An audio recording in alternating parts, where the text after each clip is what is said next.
Bismillahirrahmanirrahim. Alhamdulillah, salatu wassalamu ala Rasulillah. Ikhwan dan akhwat yang dirahmati Allah Subhanahu wa taala. Setelah kita memahami tentang ikhlas dan juga faedah-faedahnya, maka kita harus menjaga keikhlasan ini.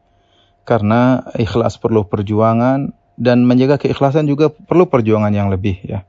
Maka segala penyakit-penyakit, kotoran-kotoran yang bisa menghancurkan keikhlasan kita atau mengotori keikhlasan kita, maka kita harus hindari.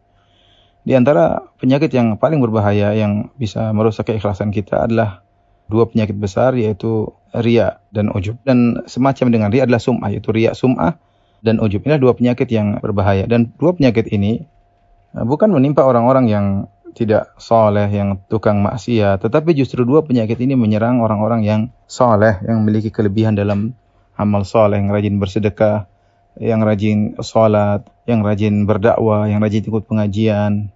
Justru mereka ini adalah orang-orang yang rawan terkena penyakit ujub dan riya, ya.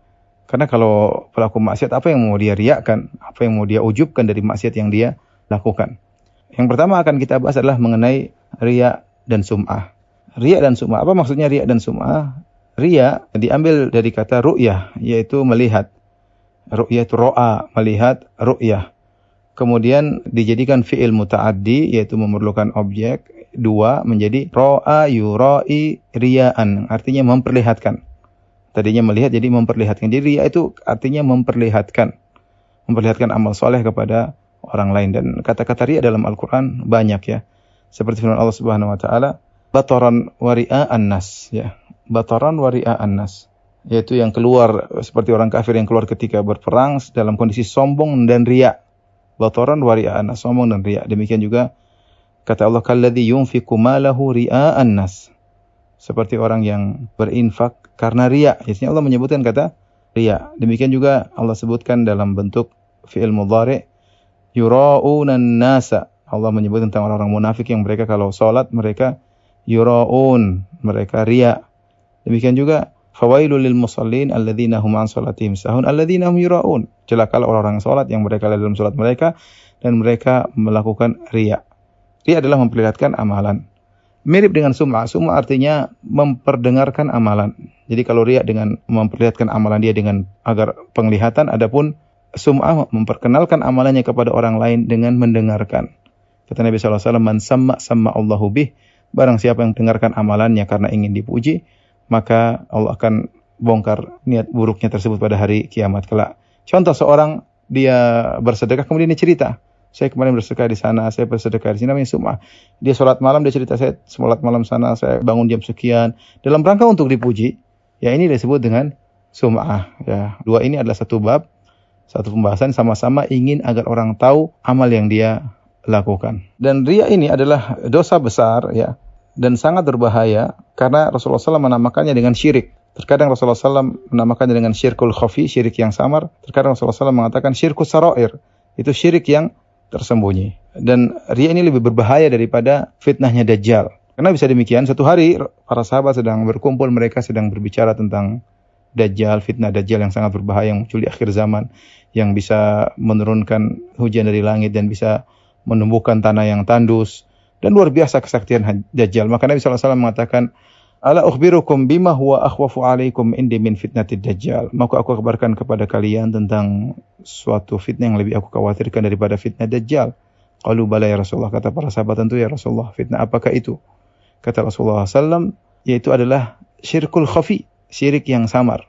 Apa maksudnya syirik yang samar? Ternyata riya. Kemudian Rasulullah contohkan, yakumur rajulu fayusalli fayuzayyina salatahu lima yara min nadhari rajulin ilaih. Seorang berdiri kemudian dia salat, dia bagus-bagusin salatnya, dia indah-indahkan salatnya karena dia tahu ada orang sedang perhatikan dia salat. Ini contoh, ini namanya syirkul khafi, syirik yang tidak terlihat. Seorang yang memandang orang ini, dia menyangka orang ini ikhlas, ya.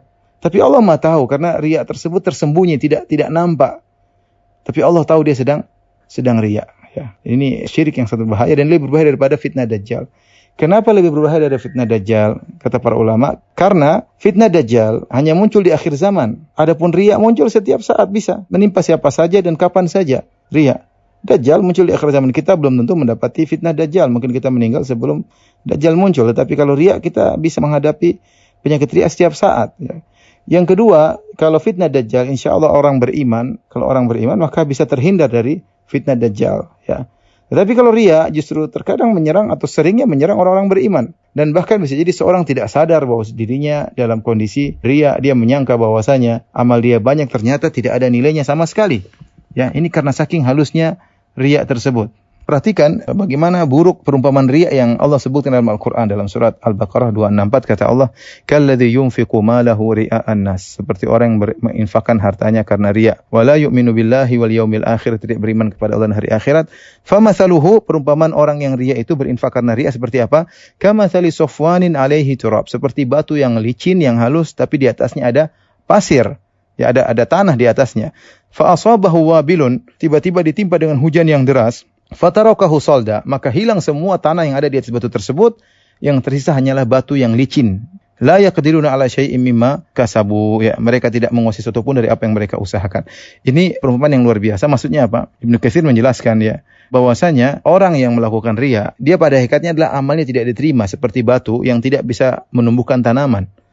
Kalau menumbuhkan tanaman butuh dengan tanah. Tetapi orang kalau lihat dari luar, dia lihat batu tersebut ada tanah di atasnya. Orang-orang menyangka ini tanah yang subur, mudah ditanami dengan tanaman.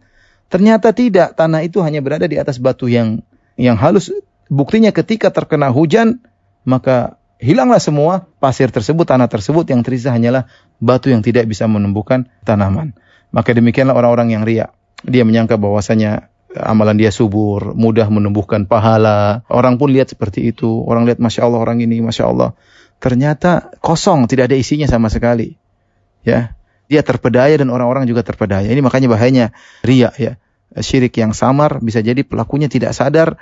Demikian juga orang-orang sekiranya tidak sadar, menyangka dia orang soleh, menyangka amalannya banyak, menyangka pahalanya banyak, ternyata seperti batu yang licin, tidak bisa menumbuhkan tumbuhan sama sekali. Waliyadzubillah.